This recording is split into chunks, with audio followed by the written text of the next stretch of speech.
Welcome to August's Ask an Editor. Sorry we had to cancel June. I was in jury duty and yeah, it went longer than I thought it would, than I had hoped. So thank you for being patient with us and joining us this month. We're going to be answering the question, what writing format targets my audience best?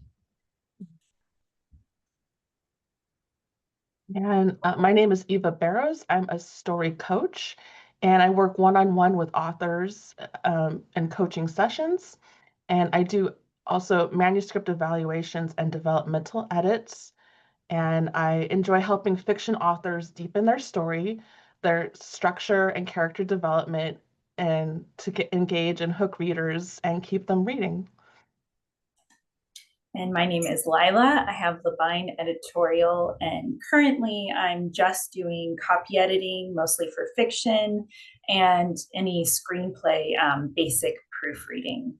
I previously had more services offered, but I have a lot going on right now, so I've kind of cut down on what I offer. And so yeah, mostly copy editing, mostly fiction. So we're going to start with, how do you best tell your story? And I just wanted to share a little bit about how I decided to tell a specific story. So I went to school for creative writing at San Francisco State, and when I was there, I was focused on writing short stories for literary journals. And then I kind of went on to learn about how to write sketch comedy. So that's the things like little skits that you might see on Saturday Night Live, like that kind of thing inspired me. But all that type of writing was pretty short. So, and then as a freelance writer, I do articles. I write articles and and what else? So articles. So basically, pieces that are kind of 1,000 words, for a magazine or a blog post. And then I also do, so the short stories would be a little bit longer, maybe approaching 3,000 words. And so for a while, I was in a critique group where a couple of the members were novelists, and I was reading their, their chapters that they were writing. And I was like, well, this is not, this is something I could do, but I just was kind of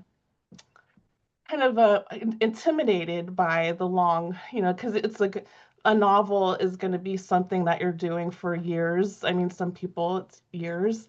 Um, so I didn't know if I was, down for that commitment.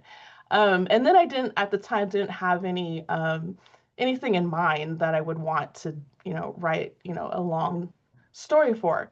But I grew up in the East Bay, and so I would visit Fremont. I don't know if anybody knows about the little town of Fremont. It's in the hills, and there's a little historic park called Niles, and that's where Charlie Chaplin filmed some of his early films.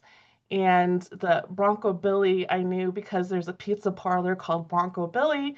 And I found, so as an adult, I went back to visit and just was really captivated by the Niles SNA Film Museum.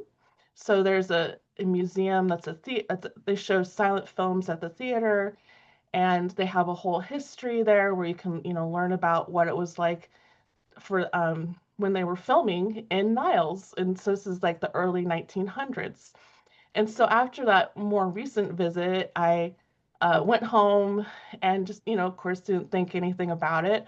But I had a dream, and it was just this very vivid dream where I had a whole protagonist. So my main character came to me, and of course, the things that happened in the dream, I wouldn't really, I it's not going to be in the novel. It's kind of more of an inspiration because it was a dream and it's kind of weird. So I'm still not translating that into the fiction, but it really inspired me. And so then I was thinking, well, can I turn this into a short story? My dream. And then I was like, I just like, there was just so much going on in it. I'm like, this has to be a novel. So that was a couple years ago. And so then that set me on my novel writing journey. And so I did a, ton of research. It's a historical novel. So I have to, learn all the research, all the things that actually happened at the studio. Um, and so, yeah, that's how I am embarking um, on my novel, and it's been keeping me busy, and I'm excited about it, and just really keeping at it. So that's my story about my story. And unlike Eva, I am not a natural writer. I much prefer editing. But even as a business owner, I have to decide the content that I'm going to put out to potential clients or just my audience. I have to decide what format will work best depending on the content itself and on my target audience, which is mostly fiction writers.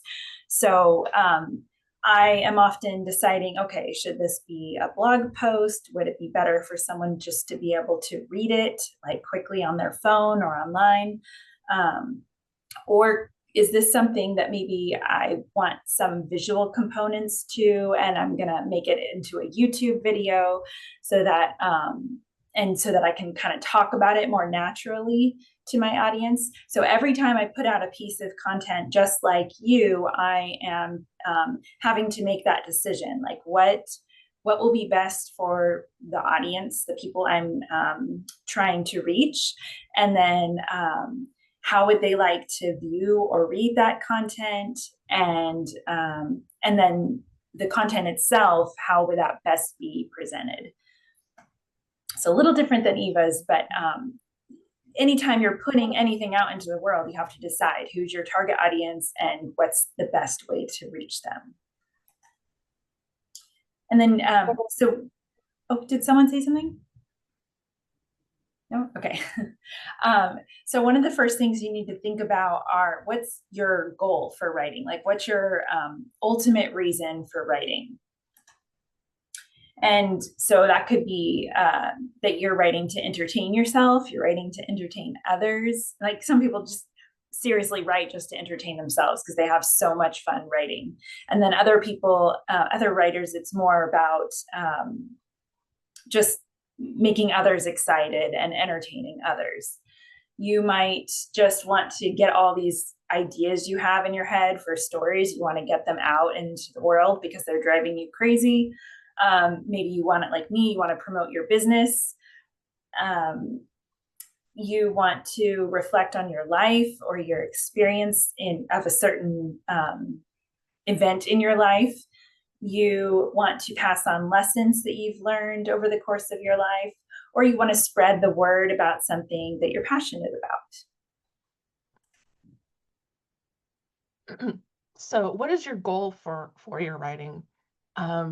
So you have to think about kind of what the results are that you're trying to achieve with your story. So are you trying to create a record for your family and friends? Are you trying to become a famous author, a best-selling author? Do you want to change the world in some way with your story or just, your community? Um, and then do you want to make a difference for a cause that's special to you? And then you can also design a promotional strategy full of valuable content. So this could go hand in hand with if you're writing a novel, then you want to promote it. So you have to, come up with, all the content that you're going to use to promote your book. Who is your audience and what kind of story are you telling? So who is your target audience, your ideal reader in most cases? Is it teenagers that are into magic, parents wanting to help their kids succeed, car enthusiasts, romance readers who are also into bird watching, busy entrepreneurs, your young grandchildren, or fellow academics? So you can get really kind of niche on this, like the romance readers who are also into bird watching, or it can be more general, just fellow academics.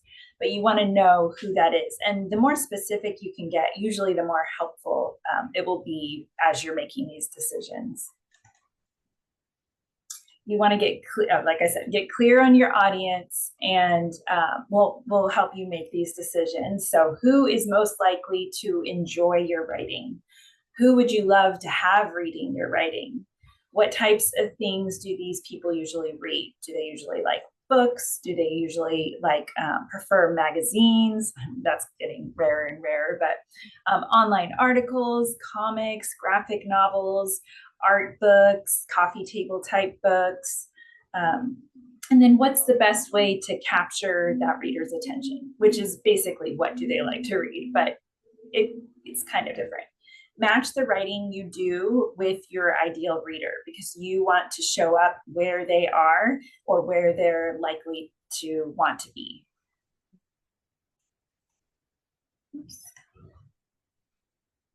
So there's some things to consider, when you're thinking about your audience. So a lot of times people want to tell their family history. So you might want to think about, if your story needs to be published by a traditional publisher, or if you could just go ahead and self-publish it. And there's pros and cons of each route. The traditional publisher is going to get your story out to more readers, beyond your family. But consider, is that really where your story belongs, or is it just for your immediate close connections? And then if you wanted to tell the story of your life, because a lot of people, want to, think about writing a memoir, you can think about, writing a memoir, you're going to have to, stick to facts and, the things, how events affected you. So maybe you want to think about something that happened to you, or maybe you want to forget about something that happened to you. So you have to kind of think, is it worthwhile, having to reflect back on a time in your life. Um, and then maybe it might be better to fictionalize true events. So this way you won't have to worry so much about, picking out certain people that did something in real life. Um, you can fill in gaps that you might have forgotten, and you can use creative license to enhance the drama. So, being fictional, it's just something that, maybe something in your life that is inspiring you to write something now, but it doesn't have to be totally true because it could just be a fiction. So these are kind of the decisions that are going to direct who your audience is going to be, if it's just your family and friends, or if you're, wanting to go and share your message with a wider audience. You want to match the format to your end goal and your target audience. So there's lots of formatting options. You could write a book, you could write a novella, a novel, just a fiction book, graphic novel, comic book, cookbook, children's book, picture book, chapter book. There's so many different categories and then so many subcategories within each of those. And it all depends on, again, on your audience and the content. Go ahead, Eva. So there's more formats. So sometimes maybe you want to write a short story like I was talking about. You don't want to write a whole novel. So maybe you can get that short story into an anthology, because there's like the best travel writing of 2025. And then there's thought leadership anthologies where, business leaders write a chapter and then they go in and create an anthology together. And then you can also submit that same short story to a literary journal. And then maybe you're wanting to do nonfiction, so that could be self-help books, or maybe turn it into a blog or an article series. So if you have your own blog, you can have a series of content, along the same lines. And then a collection of articles. So once you write that, series of articles for your blog, you might be able to then turn that into a nonfiction book. Figure out how you'd like to publish your writing. So one of the options is self-publishing, which is a great idea for authors who want to publish quickly, but also have full creative control of their book. You're going to be in charge of everything. You're going to have to find all the people who are going to help you, like editors, cover designers, formatters, and help with book promotion or do your own book promotion. And all of that is it's kind of a lot of work, but again, you have that full creative control. So, and then remember that when you're posting on websites, blogs, or you're putting out a newsletter, that's also kind of like a form of self-publishing. So hybrid publishing is another option. So this is when an author pays a hybrid publisher to provide services like the editing, book layout, cover design, and promotional help. So the author is asking for, a publisher to help them do this, and the author is paying to have it done. The publisher can decide if they have the availability to help an author on their timeline. So sometimes authors might want to publish really quickly. And if that's the case, hybrid publishing might not be, fast enough. So that you might want to do self-publishing if you're in a time crunch. But I know that like She Writes Press is very selective. So even though they're still asking the author to pay, for their services, they're still being very choosy with who they're going to work with. And I think Gatekeeper Press and Atmosphere, I think they might be a little more lenient on, who they're going to decide to work with.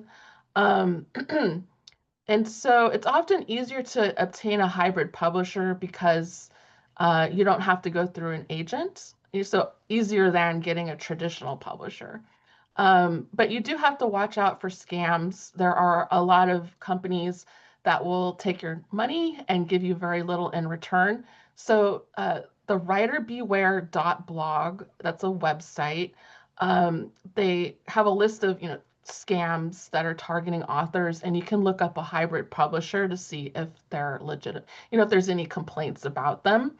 And another way to find a good hybrid publisher is that just if you know of another author who used them, you can ask, how their experience was, and that's a good way to vet. Oops. Oh, and so for traditional publishing, this is often the longest publishing route because you're going to be using an agent, and both the agent and the publisher act as gatekeepers. They're going to select the authors that they want to represent and possibly print their book. Um, the author has to split the income of their book with the publisher and agent. The author is responsible for most of the book promotion cost and effort. So the traditional publisher might have a stipend, for marketing and book promotion, but the author has to put a lot of time into it. So this is going to be the same. Whatever publishing route you take, you still have to market your book and put time into it. Um, but then using a traditional publisher, it's easier to get into bookstores and it's easier to get reputable reviews and interviews for, interviews about your book and getting on NPR and such. um, and then it also provides some legal protection. So if you're writing about, something that really happened and someone might get upset about being in the book. So the the traditional publisher will, be able to go through those legal protections with you. So you can, for physical publication, you can publish with a university press, a trade publication, independent publishers, a small press, and then there are the big five. So that's Penguin Random House, Hachette, Macmillan, Simon and Schuster, and HarperCollins.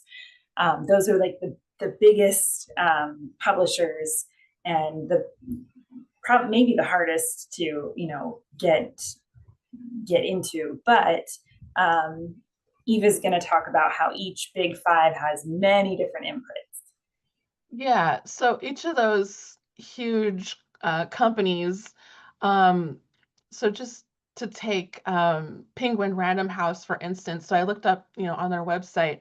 They said they have 300 publishing imprints. So that's there's 300 different little sections of their company that represent different types of books. So the agents that you work with are going to send the manuscript to specific imprints within the Big Five company um, that fit, your book. And then the Penguin Random House says that they publish over 70,000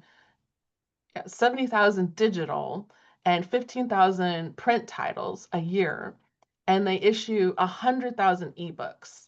So that's just to kind of let you know that, even though there's only five huge print, publishers, they have the capacity to do, that many, titles a year. And then each imprint has like a different type of book that it publishes. And so this Writer's Digest books is under Penguin. So that imprint is going to be publishing, craft books for writers. And then there's Listening Library, which is the audio books, and then Penguin Classics, which we know are kind of older, titles that are coming back. So for publication formats, one of the ways you can publish is with I guess, an ebook.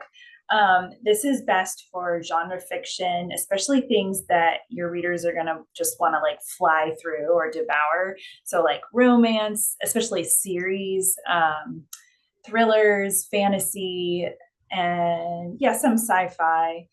Novellas are great for ebooks because sometimes when they're physically printed out, they're really just kind of tiny. And so it's best just to be able to give your readers an ebook format, and then they can just read it and you don't have to deal with all those publishing costs. How-to books that don't have a lot of visual components work well for ebooks, and so do short story collections or short stories, even if you wanted to do something really, really small. They're not great for books with visual components. So because sometimes on the pages on the ebook, it's just you can't see it very well, or it gets jumbled, or it just looks different and it doesn't look quite like how you want it to.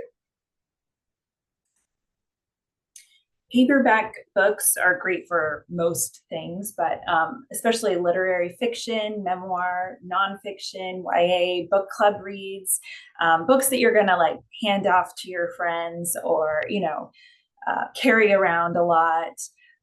They're great for sharing and discussing and giving as gifts.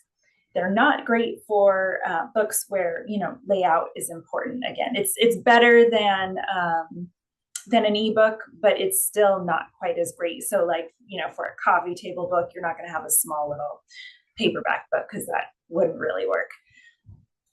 And the paper cover doesn't really protect the pages all that well.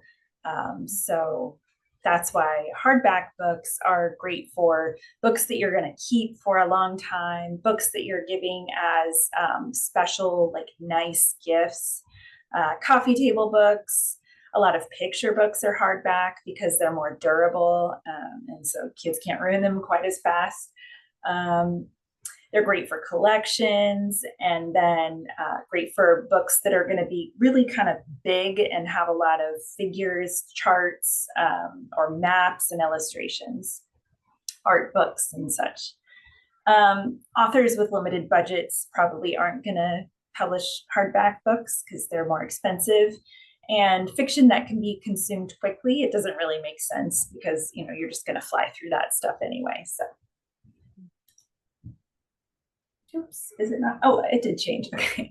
Audiobooks are great for memoir, especially when the author reads it themselves. I love listening to memoir, or even memoir, when it's read by the author themselves. That's just really cool. Self-help, business, and narrative nonfiction, as long as the self-help doesn't have a lot of like visual instructions or anything. It's more like working on yourself, personal development. That's great for audiobooks. Genre fiction with great dialogue is always really fun to listen to.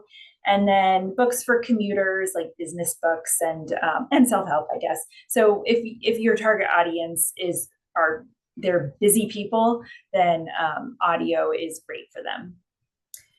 Again, obviously not great for visual content, books heavy in visual content, or books with experimental prose, because that can be really confusing when you're just hearing it and when you can't see it on the page.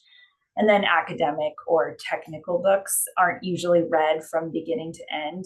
So, of course, that wouldn't be great for audio either.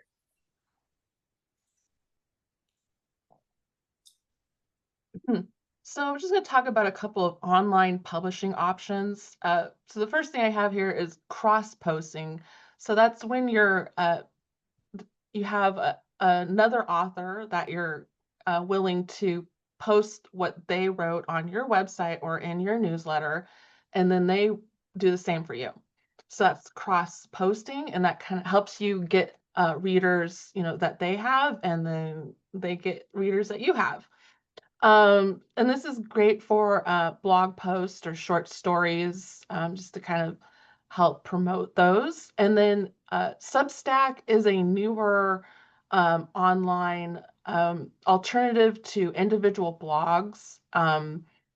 So I don't know. I would say if you want to have your own blog on your website, that's going to drive traffic to your website.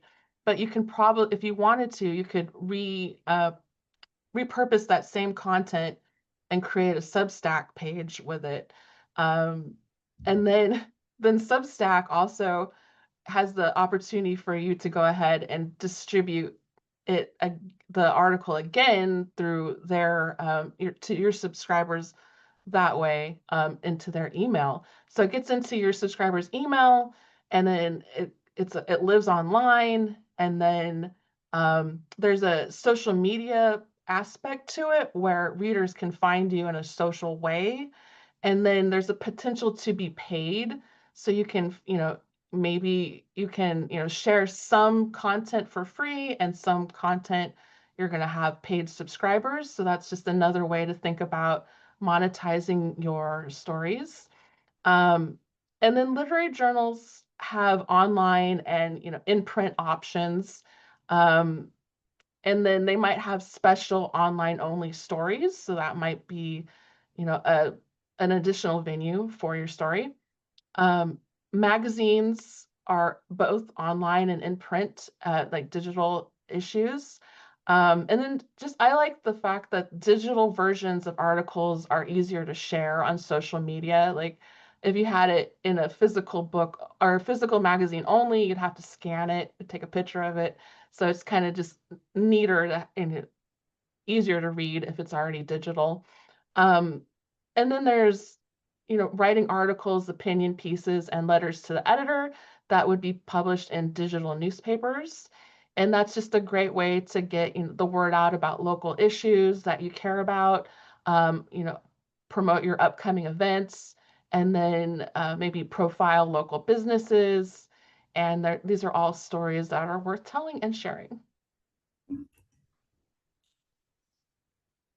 And then, so considerations that affect the route to publishing. So you have to think about, what your time availability is.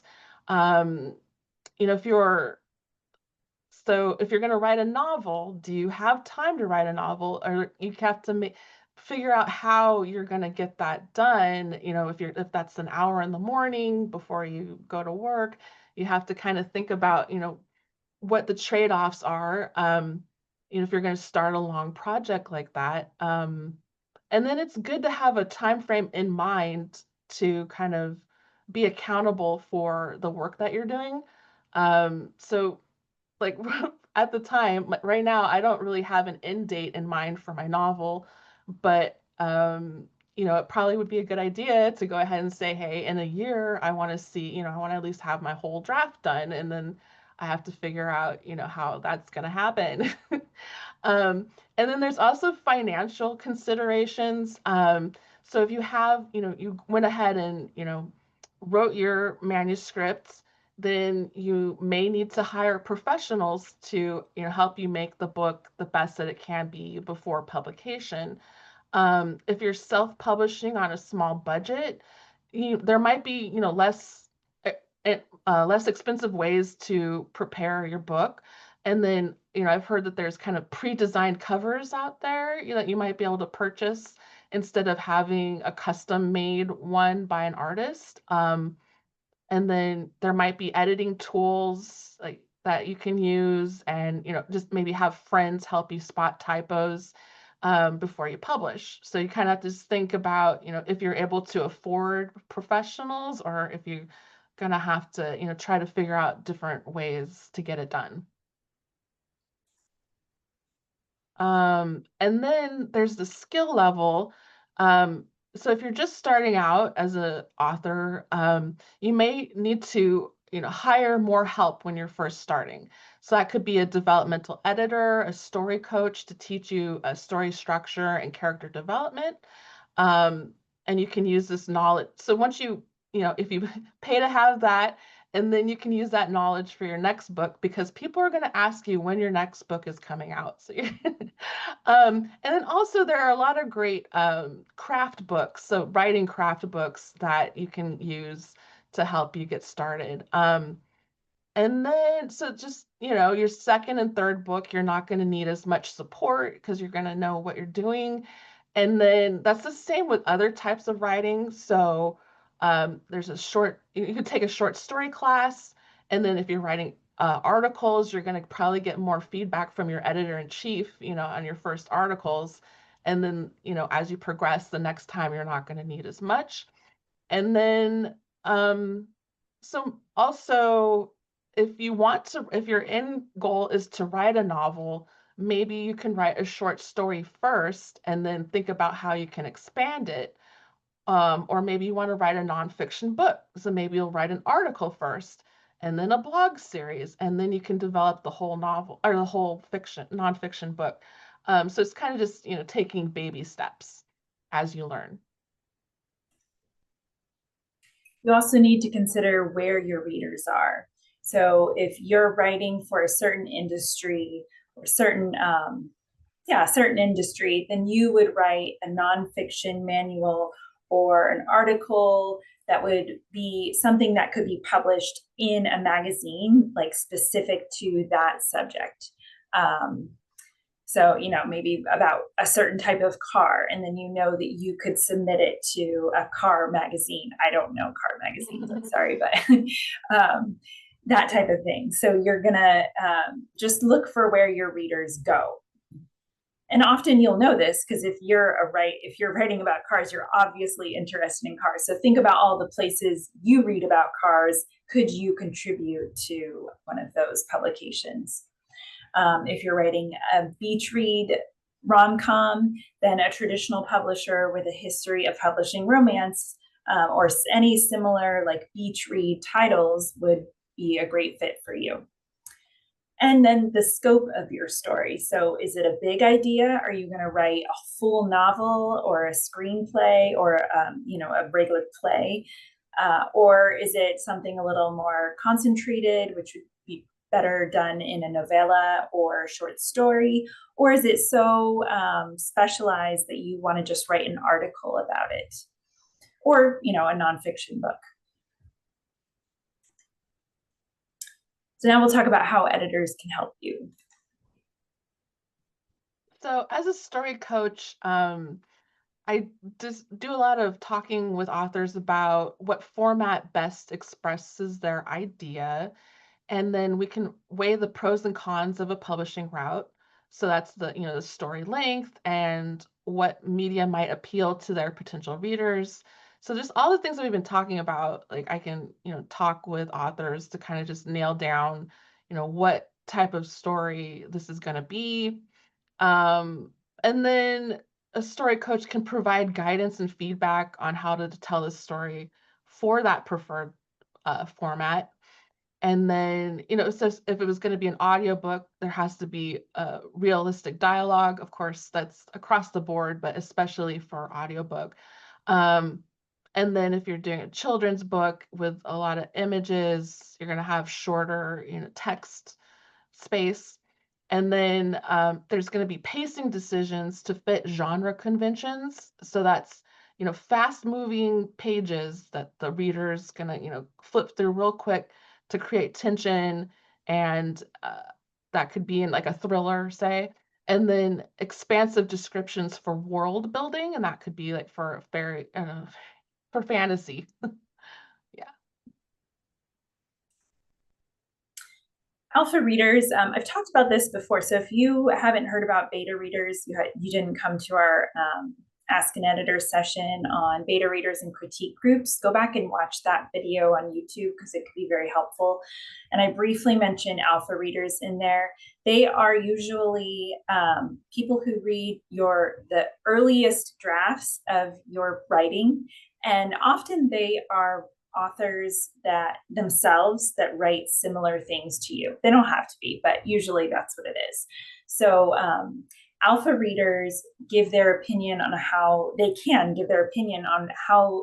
they would prefer to read your story or your type of writing. So you can ask your alpha readers, like, do you think this should be a novel? Like, in addition to giving you their opinion on what they think about your story, you can also ask them, like, how long, like, do you think this could be a full-length novel? Do you think this should remain a short story? Things like that, and they can help you with that. And also what format they would prefer, like, oh, I would love this, I prefer ebook, or this would make a great audiobook. I think your dialogue is awesome. Do they think your personal essay could be turned into a fiction story? Do they think your autobiography should actually narrow down and become just about one aspect of your life and be a memoir? Do they think you should try to find an agent and traditionally publish, or do they think self-publishing would work great for you?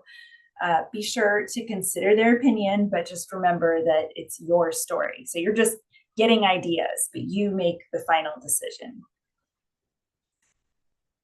And then copy editors, they're just copy editing, but a lot of them also have a lot of knowledge on the before and after copy editing.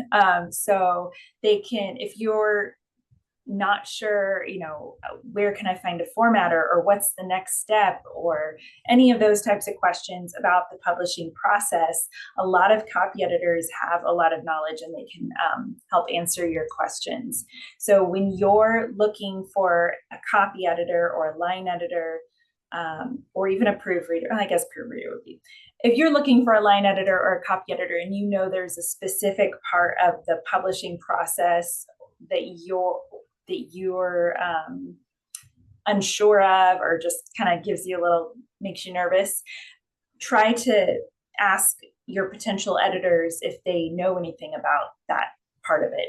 So once you've narrowed it down to like 2 or 3 copy editors that you're going to pick from, ask each of them, what else can you help me with, or can you help me with this? Let's see. I think I covered everything. Okay, so these are our websites down here. We're actually not doing another Ask an Editor either for a while, or we're not sure, but I've just become so busy lately between my editing and then my other part-time job that I have to take a break. So we're not sure when or if we'll be doing another one, but please feel free to check out all of our past Ask an Editor sessions, which are on YouTube, and you can find them on both of our websites.